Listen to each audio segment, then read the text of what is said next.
The short version of where I went is India. And I'll tell you the longer version of that as we go throughout the morning today. Not the whole morning, don't worry. We're not going to just recount my trip for 3 hours. But our friends at India Partners, you've been hearing spots from them for months now, where you hear little commercials for India Partners. They've been talking about rescuing people from the red light districts of Mumbai for a long time. Oh, yeah. And they've been doing this for years with partner ministries. And they decided that since we're going to be doing a campaign with them in the spring, that it might make the most sense to take some Moody Radio hosts who are going to talk about it and actually take them to Mumbai to see some of the red light districts where they're doing ministry work. And so I was asked to go, and I went along with somebody from India Partners and then 3 other hosts around the country. So Shauna from Grand Rapids, Michigan, Dawn from Nashville, and Tabi from Chattanooga, Moody Radio stations there. So it was me and the ladies. I do pretty well with the ladies, right? I hang out with you guys. Yeah. Just hanging out doesn't mean doing really well. You are the ladies' man. I mean, he's got a wife, so. Well, Ron, thank you for your encouragement there. But it took 30 hours to get there one way. So we spent 30 hours getting there. I left on Monday last week, and then we got there. It's 10 and a half hours ahead in time. Mm-hmm. So, like, when did I get there? I don't know. And I had, like, when I was looking at the itinerary, I had thought we were going to be there for only 2 days. Mm-hmm. And it was the end of the first night. We were stuck in traffic in Mumbai, and I was like, "So what time are we leaving tomorrow?" And the guy was like, "We're not. We're leaving. We're leaving the day after." What? Oh, 3 days. So we spent 3 days on the ground in Mumbai, and then the rest of the time in airplanes. And I got back on Saturday night. And so I'm still a little bit. On Saturday night, I slept 14 hours because I didn't really sleep at all the rest of the week. And then last night I slept like 4. So what are you going to do? It was almost an indescribable experience because at the end of the day, we got to see firsthand something I never thought I'd see in my whole life. You hear about human trafficking overseas, and what Americans don't do is travel to places where that happens, unless they're wicked, horrible people that go to like be customers there. Okay, Right. And if you went to a place that had it, and you're an American tourist, you wouldn't go to the places where it is. Mm-hmm. Yeah. But that's where we spent almost our entire time, which was truly overwhelming. So let me, I can't totally explain and help people understand how human trafficking works in India if I don't give you a little bit of like geography and basic information about India. Right. So it's hard to comprehend, but India itself has a population of 1.4 billion people. Mm. We have about 375 million. They have 1.4 billion people there. There's only 7 billion on the planet. Right? Isn't that wild? Now, a key to understanding how human trafficking works in India is that there's about 121 languages in India alone. Everybody I met spoke at least 2 languages. Most spoke 3 or 4. One woman I met spoke like 5 or 6 languages. Wow. And the population of Mumbai, which used to be called Bombay when the British controlled India, the population of Greater Mumbai is about 21.6 million people just in that city. And the traffic alone was unlike anything I've ever seen because there's lanes, but those are simply suggestions that no one follows. People use their horns for various reasons. Like here, you use your horn if you're really, like you don't want to use your horn in Ohio. You're going to like offend somebody. Right. Yeah. There it's like beep, beep, beep, beep, beep. And people are like cutting each other off. And it's so freaky. And so you have to understand that because here's how human trafficking works, all right? So women in poor villages across India are often illiterate, okay? And they end up being promised work somewhere in a big city. Or they decide, you know what, I need to get out of here. There's not much work here. I'm living in extreme poverty in a village. I'm going to go to the big city and get a job, okay? So, but they're often promised work. They arrive in the city, and keep in mind, they can't speak or read the language in the city they're in. Okay. And they certainly can't read or write they're not literate in their own language. So someone tells them, come on, follow me. I'll get you some work. They go. They arrive. They're in a place they'd never been before, a giant city of Mumbai. They don't speak the language. They don't read the language. They don't know anyone. They have no money. They have no marketable skills or training. And they end up suddenly realizing the reason they were promised to go there was not for a job, but for sex trafficking. Yeah. And, nobody likes the word pimp, but it's a thing that happens there, okay? So the person that promised them a job ends up being their pimp. And they tell them that they have to work off their debt of getting them to the city, like their travel expenses and all that, but they never tell them how much it is. Right. And they essentially never pay off their debts. And so they end up here, here. I don't even know where I am right now. They end up in Mumbai in a red light district. Right. And we were told that some of the women have as many as 10 to 12 customers per day. And they often end up, here's the part that I took a long time to understand. They often end up with partners as well, like domestic partners. And these are men who probably are married and have a family somewhere else in the city. And they come in during the day and they offer emotional support and dysfunctional emotional support to the women, right? But they also abuse them physically, sexually, emotionally, and they participate in the selling of the women. And so suddenly what these women have in the red light districts is they have a pimp and a partner who are taking their money and abusing them. And they end up with kids. Mm-hmm. And so when you enter a red light district in Mumbai, there's random men walking around.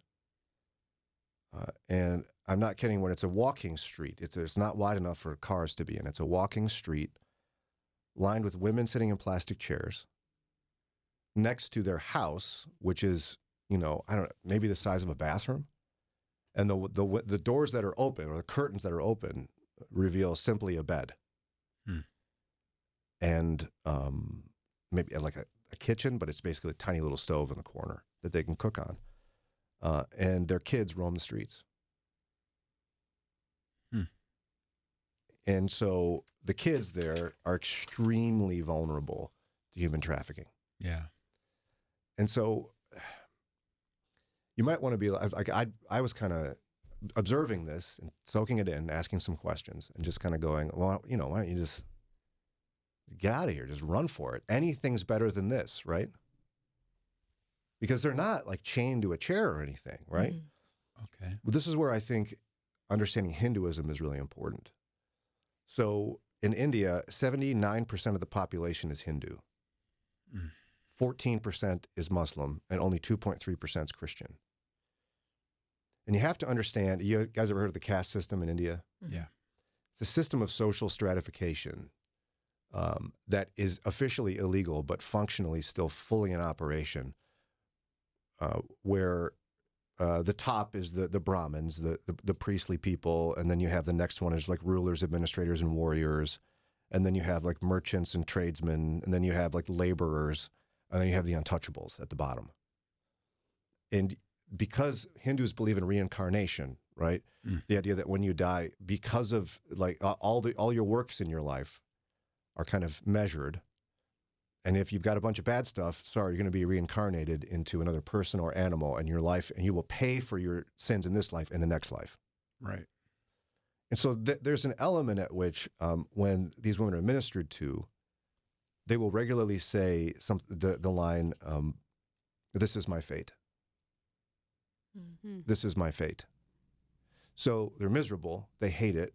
It's a terrible existence they despise. But there's a measure at which they're resigned to it because they believe spiritually that it's kind of what They're paying for it. They're being punished. Yeah, they deserve it. That's a horrible way to think of it, but they should kind of go, this is what I have. And so it's this, you see how complex it is? Yeah. So you're, and whenever we would meet one of the women with the ministry that we were with, again, the parent ministry is India Partners. They would ask these women where they're from. And as I look at a map of India, they were almost never, in fact, always never from the state in which Mumbai is. They're from far away places and did not speak the language or read or anything or have any marketable skills. So they're trapped. If you're just tuning in, last week I went on a missions trip with our friends at India Partners and a couple of other Moody Radio hosts around the country to Mumbai, India. And I still don't quite know what day it is because it's 10 and a half hours ahead. And the trip was quick. We're only there for 3 days. But what they did was they showed us their work ministering to women and children in the red light districts of Mumbai. And I feel like red light districts is pretty well known what that means. Although one of the guys from India Partners said he's encountered some younger people that aren't aware of it. So just so you're aware, it's forced prostitution. Well, it's prostitution. It's a street on which someone can get prostitution. But in this case, it's compelled. It's human trafficking. No one's there because they want to be. They've been tricked, captured, and sent from faraway places across the country into these areas. If you're just tuning in, you miss some of the difficulties of explaining why and how they're there. But for the sake of continuing the conversation, I got to say this ministry is one of the most incredible things I've ever seen in my entire life, what these followers of Jesus are doing. Remember, it's a very small percentage of Indian population is Christian. And these folks are being Jesus to the most vulnerable, most abused people I've ever met in my whole life. The first red light district we went to, we took a cab the first morning. We get out, and the smell was overwhelming. And as they walked us down the streets, all of us wore masks because this was one of the filthiest places I've ever seen. Open sewers. Did anyone else wear masks, or the locals? Locals did not wear masks. So you kind of stood out in that regard. Yeah, but they encouraged us to wear them. In fact, even some of the workers who are Indian and live in India wore masks as well. Garbage everywhere. And again, just streets and streets, long walks of women sitting in plastic chairs waiting outside of their quote-unquote house, which is a small box with a small room with a bed, to be purchased. It was so much to take in, that I'm still processing the experience. I'm sure. And if you're just tuning in as well, I mentioned how the women are all controlled. Part of the human trafficking there is they're controlled by pimps. And so they're stuck there paying off debts. That, at least in their mind, that's what they're being told. And so the ministry can't go in and just like take women. There's movies out there and there's conversations about people who go in and rescue people. But in this case, remember, they're in India, which is hostile to Christians. Yeah. And if you rescue someone out of human trafficking and they don't speak the local language, they're illiterate, and they have no marketable skills, what are you going to do? They're going to be dependent on you for the rest of their lives. And you're going to suddenly disrupt a community in which pimps will now come after the ministry. So how do you build trust in a community where you can minister to people, save their kids, and get them out if they want to go? So they have basically 4 layers of ministry that we observed. One of them is training centers in red light districts where the women can come in for emotional support, but also get training in the textile industry. They have industrial sewing machines where they'll teach them how to sew. Okay. So we go in, they sit us down, we chat with people for a while, and then immediately they tell us about this and take us into the next room where a class is going on. It's like an 8-week course, a couple hours a day where women go in and learn how to sew. And here's a room with maybe 10 women being trained to sew. And I have to stand there and process, these are trafficked people. And it's hard to even describe, like, how do you process that? And I'm still working out how to fully describe what it feels like on my end of it. I can't imagine their end of it. Yeah. And then they have drop-in centers as well in red light districts. We went to 3 different red light districts around Mumbai. And the drop-in center is a small little spot where they've purchased a building. It's too small to call it that, in the red light district where the ministry workers are there. And the women can, if they're feeling overwhelmed, frustrated, sad, they need medical help, they have questions, they can just drop in. That's what I call it, a drop-in center. And of course, in one of them, they're taking us through the red light district to go see a drop-in center. We go, and there's 3 women sitting on the floor that were already in the midst of being cared for. And we just drop in. And it was, looking at the women and seeing how, like, you want to just grab them and run, but you can't. And seeing little kids walking around barefoot in the midst of the red light districts is crazy as well. But so they also set up education centers for the kids because these children who are born in the midst of human trafficking are not well supervised. They're wandering the streets. We heard one story of a woman who would tie up her child somewhere in the middle of the night while she was working just to protect them from being trafficked themselves because these kids are so vulnerable to trafficking. Right. Girls as young as 13 show up in 11, 12, 13 show up in these red light districts. And so they have education centers where the kids can get essentially tutoring and help in literacy and math in order to just make it in public school because they miss so much school, right? And so with the drop-in centers and the education centers for kids, what they're slowly doing in the ministry is building trust with the women, with the ultimate goal being they have limited space available, but they have hostels, they call them, what I would just call it a boarding school, essentially, outside of the main part of the city in a safe place where if the women agree to it, the ministry will take the children and have them live all year for the rest of their childhood in these hostels that provide food, shelter, safety, training in scriptures, and education. And at the end of the trip, we got to go visit these hostels where the children were, and it was unbelievable. It was like it's miraculous to see the whole thing, where every kid in this hostel, as joyous as they are and happy as they are, every one of their mothers is in the sex trade. Did the mothers ever get to go to the hostel and see their children again? They're in regular communication. I think it's every week or two, the children speak with their mothers on the phone.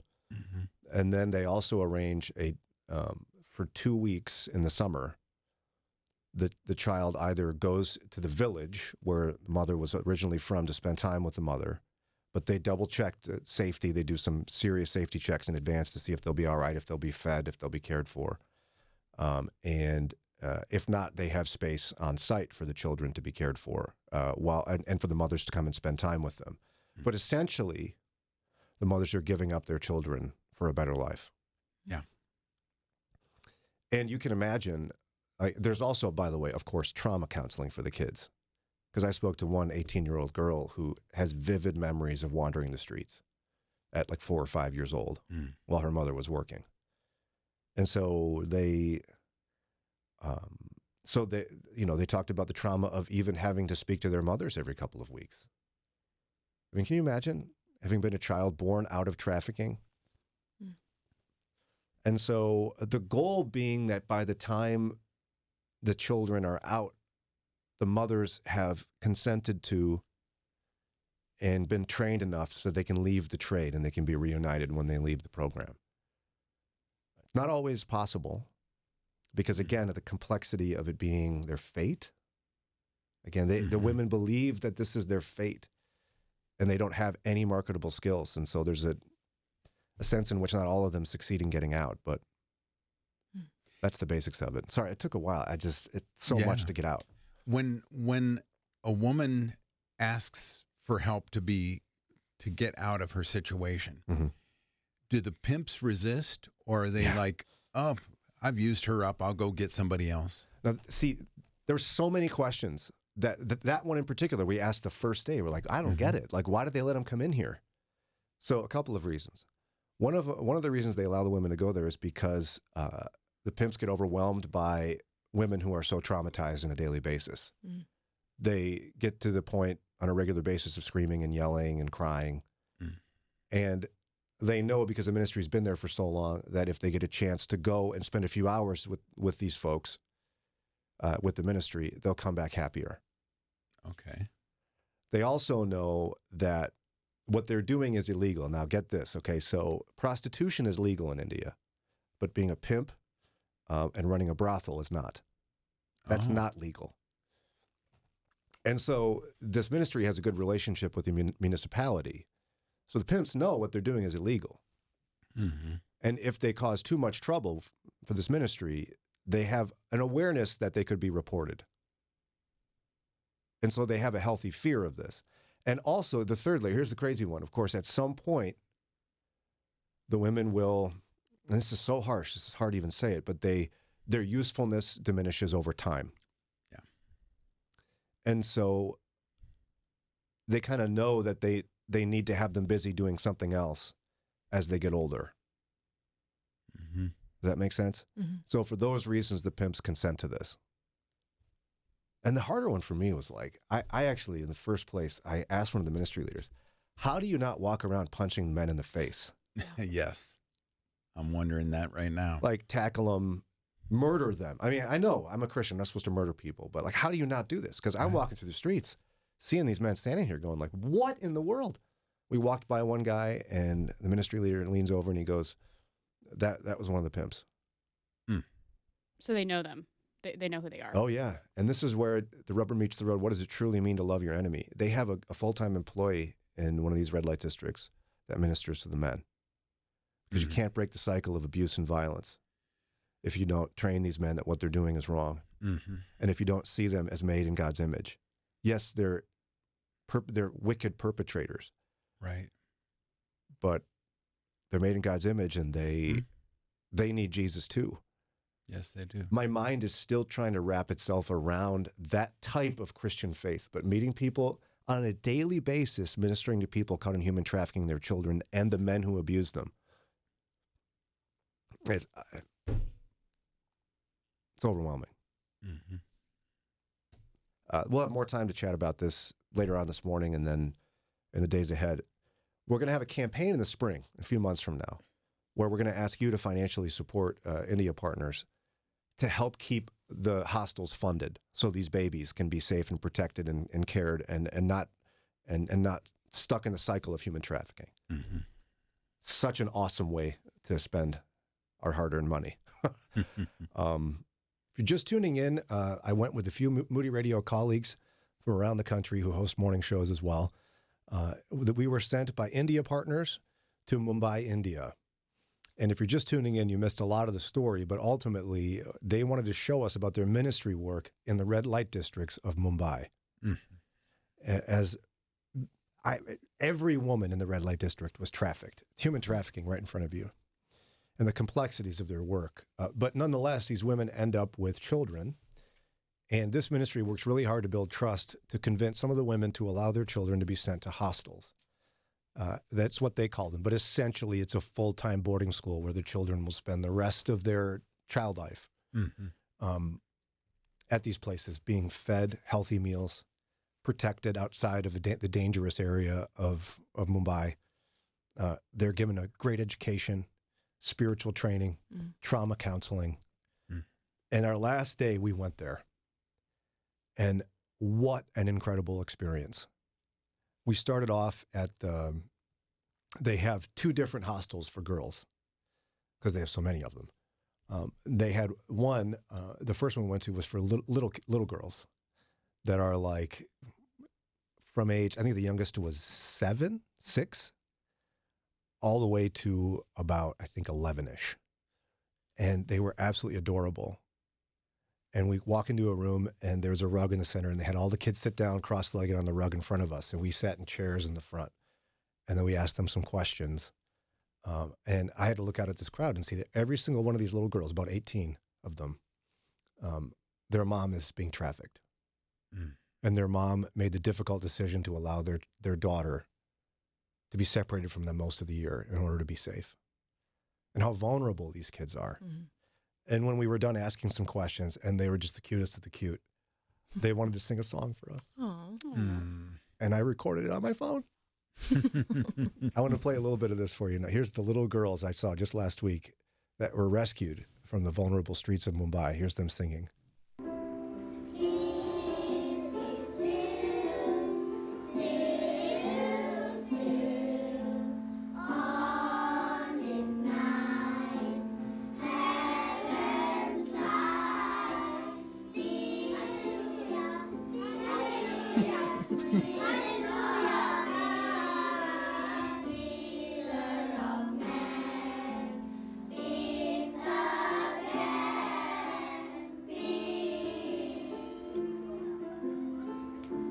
And isn't it beautiful? There's more, but we went from there. We saw the dormitories.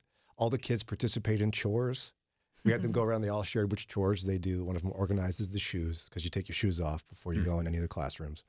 And they had cute little bunk beds everywhere. It was amazing. We went from there to where they house the preteen and teen girls all the way through age 17.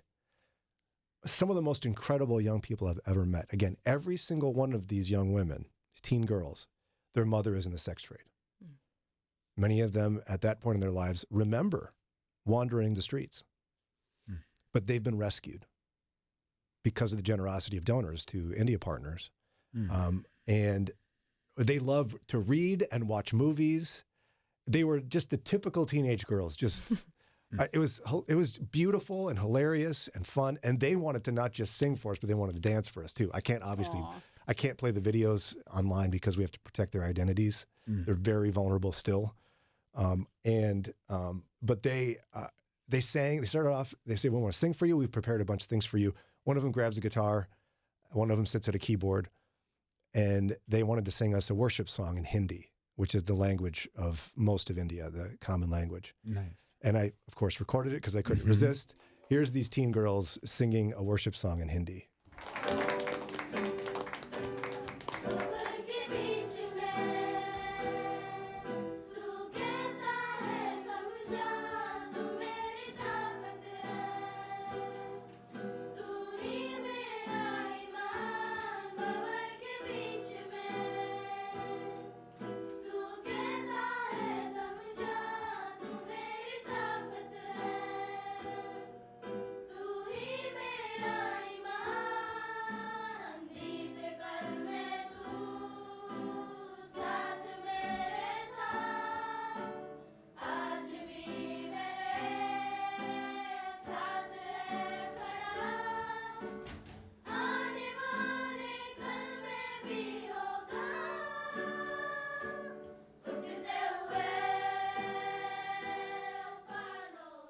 And as you listen to that, again, each one of these girls that was rescued from the streets of Mumbai, their mom is in the sex trade, and they've come to know Jesus in these hostels. And they're brilliant as well. So we said, could you translate for us what that worship song says? And one of these girls, she's 17, she translated it for us. I think this is, if we can't understand it because it's too far away, we'll stop it. Let me give it a try. Here's what she said. Yeah. So the meaning of the first verse is, "power के बीच में तू कहता है थम जा, तू मेरी ताकत है, तू ही मेरा ईमान." That means while there is a storm, you are telling me, calm down, I am with you, and I'm your strength. He is telling us that I am your strength. You don't need to fear, like that. And the free chorus is, during my past you were there with me, in my present you are with me, and tomorrow you will be with me. So I bless your name. And the chorus is like the storm which is upcoming, which has not yet come, but you are still with me, and you are my rock. You could understand that? Yeah. Yeah. She was just translating Hindi like immediately. It was incredible. And then I couldn't resist this one. These girls love movies. They don't get to watch TV. They don't have any social media or anything, just to protect them again because they're so vulnerable. But they love watching movies, and they wanted to sing for us a song from one of their favorite movies. Goodness sakes, what is the name of this movie? My kids love this Greatest movie. Showman. Greatest Showman. You weren't even there, and you know better than I do. I saw it on your phone. Oh, okay, there you go. Well, here's them singing one of the famous songs from that, and they were so good. Here it is. Listen. I close my eyes and I can see a world that's waiting up for me, that I call my own. Through the dark, through the door, through where no one's been before, but it feels like home. They can say it all sounds crazy. I won't play much more of that, but it was awesome. They just were so into it. And I wish I could show you a video of these sweet little girls because they were in the worship song. I haven't seen people worship like that in a long time. They weren't just reciting something they're forced to do. They love Jesus so deeply. And then we went to the boys' hostel where it was one in India, boys are much more valuable to a family. Okay. There's just fewer boys in the hostel. And they, so there's little boys all the way up through 17. And they shared with us some of their favorite Bible verses they'd memorized. Mm-hmm. And so I went and sat right in front, and I held my phone up as these sweet little boys and some older boys shared their favorite Bible verses. Let's listen to some of this right now as well. This was, again, just a few days ago. Proverbs chapter 3 verse 16, commit to the Lord whatever you do and he will establish your plan. Very good. Jeremiah 33 verse 3, call to me and I will answer you. I will tell you marvelous and wonderful things that you know nothing about it. Good job. Go ahead. Psalms 121, I look up to the mountain, where does my help come from? My help comes from the Lord who made the heaven and earth. The Lord is my shepherd, I shall not want. He makes me lie down in green pasture. He leads me in still water. Good job. So cute. Oh, it was, I mean, they perfectly organized this trip for us where we saw the depths of human horrific depravity and women caught in sex trafficking, and brought us through the week as we saw hope build and then saw these children rescued from the streets of Mumbai where their mothers are being trafficked. And it was truly life-changing. There's more to share, and I will in the coming weeks and months, because a few months from now, we're actually going to ask for your support for India Partners, specifically to be sure these hostels are fully funded so these young people these babies can be protected from the streets, housed, clothed, and taught the gospel. So we'll tell you more about that in the days ahead. But thanks to those of you who prayed for me, and thanks to the team for all you did in my absence.